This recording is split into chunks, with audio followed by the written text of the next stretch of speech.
অত্যন্ত সুন্দরভাবে সমবায় আইন এবং বিদ্যুৎ শ্রদ্ধার সঙ্গে তাদের কার্যক্রমগুলো পরিচালনা করতে আমি আমাদেরকে পরামর্শ দিয়েছিলাম যে আমাদের এই সমবায় সমিতিটা জাতীয় পুরস্কার করার মতো যোগ্যতা রাখা।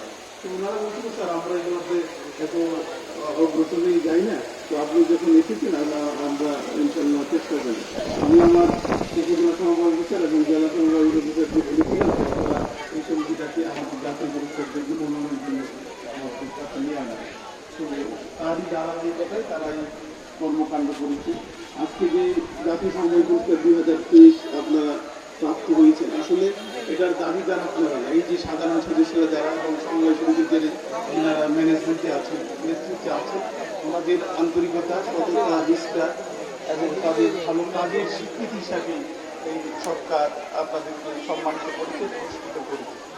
আসলে একটা পুরস্কার পাওয়া মানুষকে আরো ভালো কাজের দিকে নিজেদেরকে উদ্বুদ্ধ করে, নিজেদেরকে আরো অগ্রসর হওয়ার জন্য অনুপ্রাণিত করে।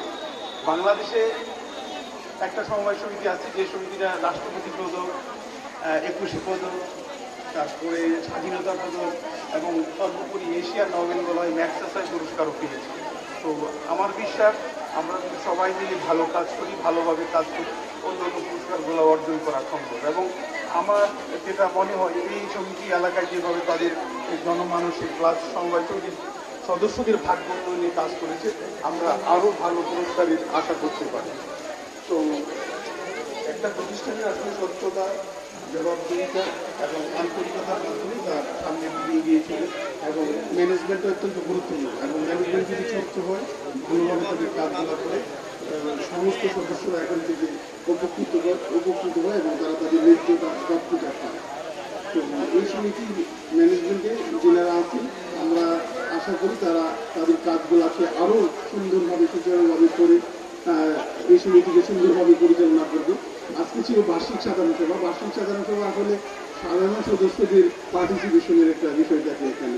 তো আপনারা নিশ্চয়ই ওই বিগত সময়গুলোতে আপনাদের সমবায় সমিতির কার্যক্রমের উপর আলোচনা করেছেন আমাদের বিশ্বাস।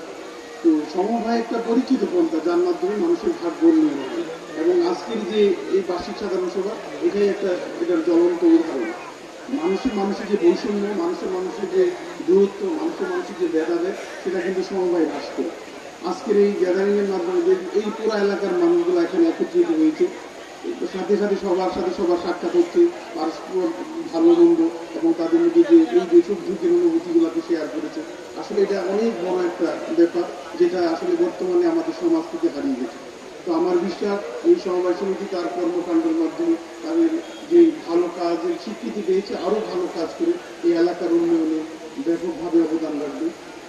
পাশাপাশি আপনাদেরকে একটা সুসংবাদ আমি দিচ্ছি যে আমরা এই আমাদের এই অধিদপ্তর কর্তৃক, এই সরকার কর্তৃক এই ফটিকছড়ি উপজেলাতে দুর্গঘাটী উপজেলা হিসাবে চিহ্নিত এবং এখানে দুর্গ সমবায়ের সম্প্রসারণ করা দরকার এবং আমরা আশা করছি এই এলাকায় এই প্রকল্পটা আমরা চালু করব এবং অলরেডি আমরা কথা বলেছি আমাদের প্রকল্প পরিচালকের সাথে এই বিষয়ে। তো আমরা সামনের দিনগুলোতে এই কার্যক্রমকে এগিয়ে নিয়ে যাওয়ার জন্য আপনাদের সমবায় সমিতির মাধ্যমে আমরা আমাদের এই এলাকায় তার কাজের আমরা শুরু করবো ইনশাল্লাহ। আর আরেকটা বিষয়, আজকে আমাদের সেক্রেটারি মহোদয় আমাকে জানালো যে এই সমিতি 18% বার্ষিক যে লভ্যাংশ ঘোষণা করেছে। এটা অত্যন্ত আনন্দের বিষয় এবং একটা সমবায় প্রতিষ্ঠানের, একটা আর্থিক প্রতিষ্ঠানের লভ্যাংশ ঘোষণা অত্যন্ত ইতিবাচক একটা প্রভাব ফেলে সদস্যদের মাঝে। যারা এই সমবায় সমিতির সদস্য, লভ্যাংশ অনেক সময় অনেক প্রতিষ্ঠান ঘোষণা করে না, যদি না করে সেটা তাদের এই প্রতিষ্ঠানের জন্য একটা নেতিবাচক প্রক্রিয়া।